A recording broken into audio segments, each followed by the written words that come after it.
Masih lagi bersama saya, Syabana Hassan dalam Tijarah dengan topik perbincangan kita hari ini, pelaburan emas, scam ataupun reality.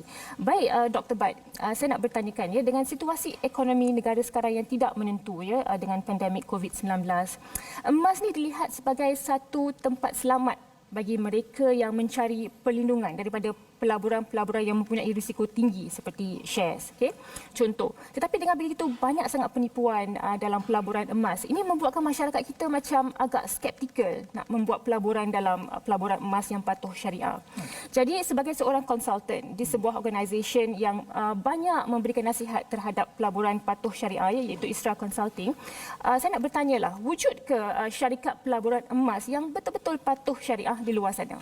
Baik. Jawapan dia, ya. Memang ada syarikat-syarikat, bahkan bank-bank yang reputable banks yang menawarkan produk-produk pelaburan emas. Dan kalau kita tengok, satu-satu produk pelaburan yang melibatkan emas akan diiktiraf sebagai patuh syariah ataupun syariah compliant investment bila mana dia memenuhi beberapa ciri-ciri wajib. Dan bila kita bercakap tentang soal emas, kita kata ada satu hadis, satu undang-undang, satu kod yang perlu sepatutnya dihafal oleh semua orang, yang mana yang diriwayatkan oleh Ubadah bin Samit. Nabi SAW sebut al-dhahabu bil-dhahabi wal-fiddatu bil-fiddati wal-burru bil-burri wal-sya'iru bil-sya'iri wal-tamru bil-tamri wal-milhu bil-milhi sawa'an bis-sawa'in yadan biyadin.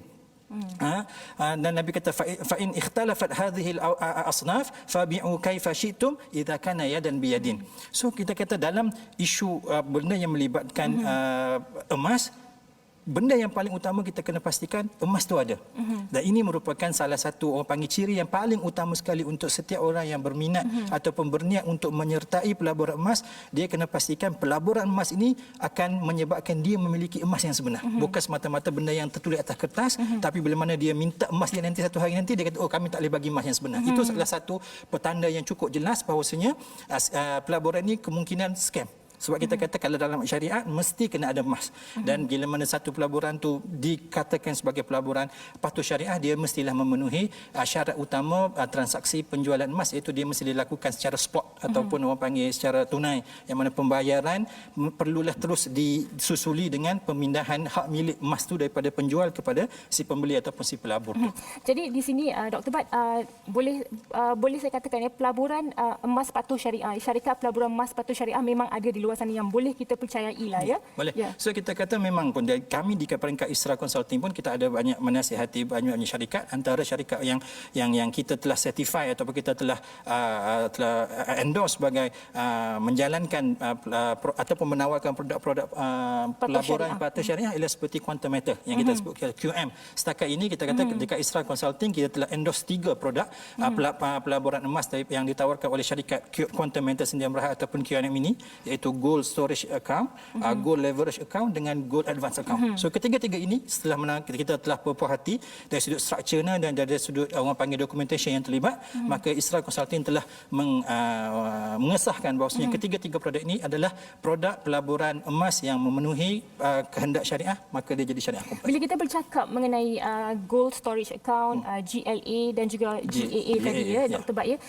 apakah pelaburan emas ini bagi semua lapisan masyarakat ataupun khas untuk bisnes sahaja, bagaimana? Dia untuk semua. Kalau kita tengok dari sudut strukturnya, produk-produk ini boleh diakses ataupun boleh disertai oleh semua lapisan masyarakat bermula dengan modal sekecil RM10.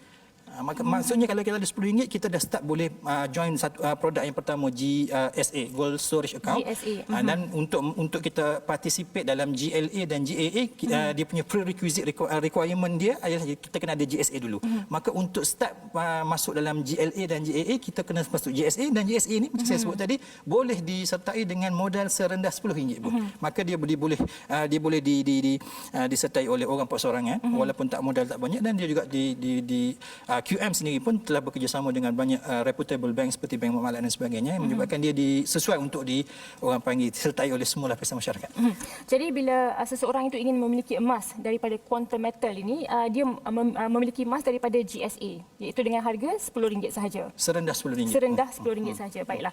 Okey, seperti yang Doktor maklumkan ya, nampak macam Quantum Metal ni mempunyai banyak potensi ya untuk terus mengembangkan sayapnya dalam pelaburan emas yang patuh syariah ya. Jadi setakat ini bagaimana sokongan yang diberikan ya Dr. Bad oleh masyarakat ataupun industri kewangan ya terhadap quantum matter? Setakat ini, kalau setakat penglibatan kita dalam menasihati produk-produk yang ditawarkan oleh QM satu syarikat yang saya boleh katakan secara peribadi kerana saya ada hubungan yang orang panggil secara konstan dengan QM dalam menasihati produk-produk mereka. Kita kata QM sangat aspire untuk menjalankan pelaburan-pelaburan yang patuh syariah yang pertama.